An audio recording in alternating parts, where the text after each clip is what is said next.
নমস্কার বন্ধুরা, নন্দিনী সিম্পল কুকির আরও একটি পর্বে আপনাদের সবাইকে জানাচ্ছি স্বাগত। আজকে আমি সকাল বা বিকালে টিফিনের জন্য একটি দারুণ রেসিপি শেয়ার করলাম। এই রেসিপিটি সকাল হোক বা বিকেলবেলা টিফিনে একবার হলেও বানিয়ে দেখুন, খেতে কিন্তু দারুণ হয়। যাকে একবার খাওয়াবেন সেই বলবে একটা দুটোতে কিন্তু মন ভরলো না, আরও চাই। এতটাই টেস্ট হয় এই রেসিপিটি। তাহলে আর দেরি না করে চলুন দেখে নিই আজকের রেসিপি।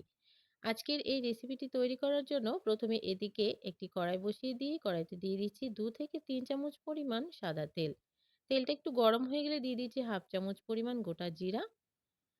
জিরাটা যখনই একটু ভাজা ভাজা হয়ে যাবে দিয়ে দেবো 1 চামচ পরিমাণ গ্রেট করে রাখা আদা।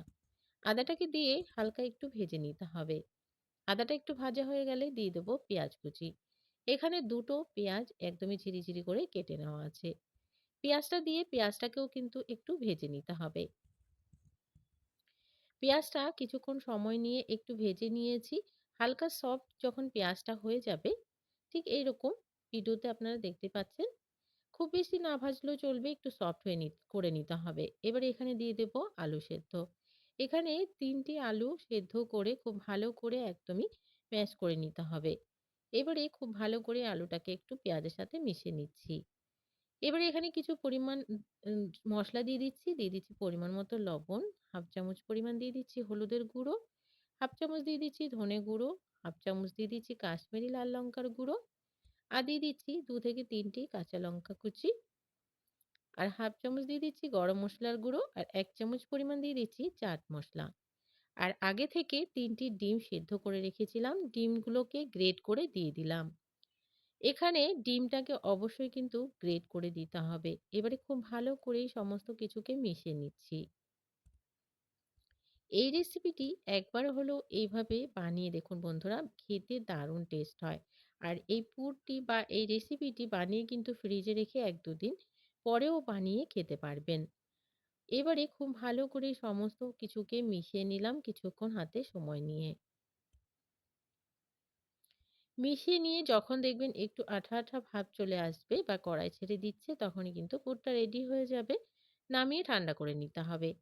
এবারে অপরদিকে অন্য একটি পাত্রে আমি দিয়ে দিচ্ছি ২ কাপ পরিমাণ ময়দা। এখানে আমি আজকে রেসিপিটি ময়দা দিয়ে করছি।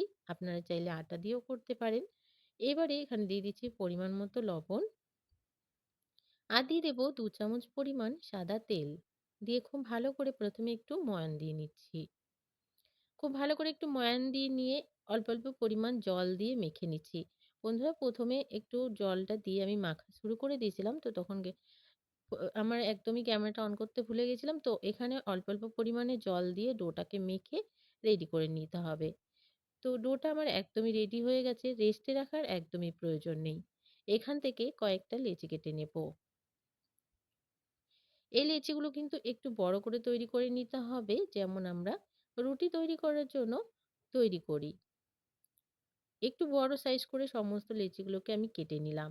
এবারে হাতের সাহায্যে ১ম এ একটা গোল বল তৈরি করে নিচ্ছি। আর এবারে একটা বাটি শেপ দিয়ে নেব। আর এই বাটি শেপটাকে অবশ্যই একটু বড় করে দিতে হবে, যেহেতু আমরা ভেতরে পুরটা দেব। এবারে ১ চামচ পরিমাণ পুর আমি ভেতরে দিয়ে দিলাম। এবারে চারিদিক থেকে মুখটাকে বন্ধ করে দিচ্ছি।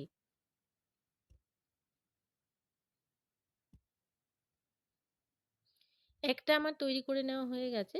ঠিক এইভাবে করে বাকিগুলোকে তৈরি করে নেব। একদমই সহজ, যে কেউ দেখলেই কিন্তু পেরে যাবে। এভাবে করে সবগুলো তৈরি করে নিচ্ছি। এবারে অন্যদিকে একটি ফ্রাইং প্যানে তেল গরম হতে দিয়ে দিয়েছিলাম। তেলটা যখন পুরোপুরি গরম হয়ে যাবে, এক, এক করে সবগুলোকে এখানে ছেড়ে দেব। গ্যাসের ফ্লেমটাকে অবশ্যই লোতে রাখতে হবে। আর একদমই দুপাশটাকে ক্রিস্পি করে গোল্ডেন ব্রাউন করে ভেজে নিতে হবে। ওপাশটা যখনই হালকা একটু কালার চলে আসবে, অপর পাশটাকেও উল্টে দিয়ে ভেজে নেব। তো বন্ধুরা, দুপাশটাকে দেখুন গোল্ডেন ব্রাউন করে ভেজে নিয়েছি। আর এইগুলো কিন্তু ভাজা শুরু হলেই সবগুলো ফুলতে শুরু করবে। তো অনেকটাই ফুলে উঠেছে, আরো কিন্তু ফুলে যাবে কিছুক্ষণ আরো ভাজলে। এগুলোকে খুব ভালো করে ভেজে নিয়েছি একদমই গোল্ডেন ব্রাউন করে আর ক্রিস্পি করে। নামিয়ে নেব। কতটা ফুলেছে দেখে আপনারা বুঝতেই পারছেন, আমি একটা তুলে দেখিয়ে দিচ্ছি। এগুলো একদমই রেডি হয়ে গেছে, নামিয়ে নিচ্ছি। আর বাকি আরো যেগুলো আছে ঠিক এভাবে করে বানিয়ে নিচ্ছি। তো বন্ধুরা, তৈরি হয়ে গেল আজকের এই দারুণ স্বাদের টিফিন রেসিপিটি। একবার হলেও এভাবে ট্রাই করে দেখুন। ভালো তো অবশ্যই লাগবে। আর যাকে খাওয়াবেন সেই কিন্তু আপনার প্রশংসা করবে। আজকের রেসিপিটি ভালো লাগলে একটা লাইক করার অনুরোধ রইলো। অনেক, অনেক শেয়ার করে দেওয়ার অনুরোধ রইলো। নতুন বন্ধু আমার চ্যানেলে নতুন এসে থাকলে আমার চ্যানেলটিকে সাবস্ক্রাইব করে পাশে থাকা বেল আইকনটাকে প্রেস করে অল বাটনে ক্লিক করতে ভুলবেন না। এই ধরনের রান্নার নোটিফিকেশন গুলো সবার আগে আপনাদের কাছে পৌঁছে যাওয়ার জন্য। আজকের মতন এখানে শেষ করছি। দেখা হচ্ছে পরবর্তী রেসিপিতে। ততক্ষণ পর্যন্ত সবাই ভালো থাকবেন, সুস্থ থাকবেন।